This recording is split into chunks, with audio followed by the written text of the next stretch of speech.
they wanted their 2 police officers that were charged. Yeah. They wanted those charges dropped. What? Yeah, so they were protesting against the fact that they were arrested. So they want them to be exonerated. Yeah, like, right, they wanted those charges to be exonerated, for these gentlemen to be exonerated of their charges. Wow, okay. So it was, right, like, I mean, yeah, they say, like, one bad apple isn't a whole bad tree, but you do have instances where, like, things like this happen. Yeah. But in all honesty, majority of these cases are isolated incidents. Yes, it is by the entire police force, but they're isolated to a point where you can't rope them all into the same. Like, they're, like, you see police here, they took a knee with protesters on Saturday at the vigil. Yeah. City Hall in Calgary took a knee for the vigil. I mean, there is a lot of, like, clout and publicity that's tied into it. They did the same thing at the House of Commons in Ontario. They took a knee in protest. But I mean, that's a great act and all, but the actions that come after are what truly define where this movement is headed. They took a knee, but they still passed Bill 1. Have you heard of Bill 1? I don't know Bill 1. I was going to ask you. So Bill 1, they've been trying to pass this for a few years now. It went through its 3rd congressional hearing on Friday, June 5th. Okay.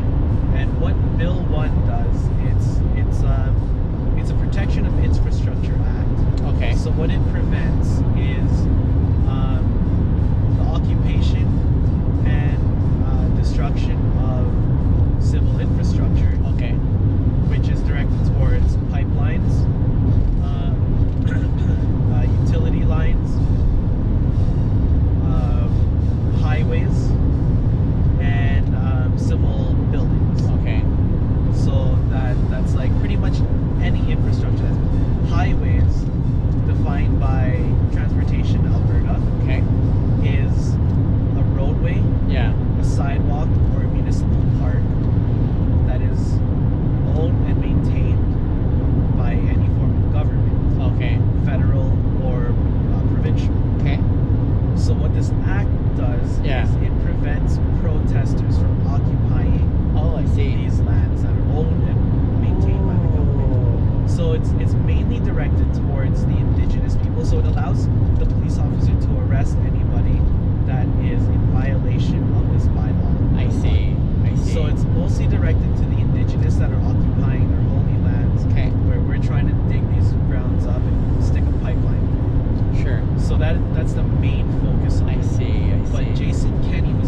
I think the cops here have a pretty decent moral compass where they're not, here in Calgary at least. Yeah.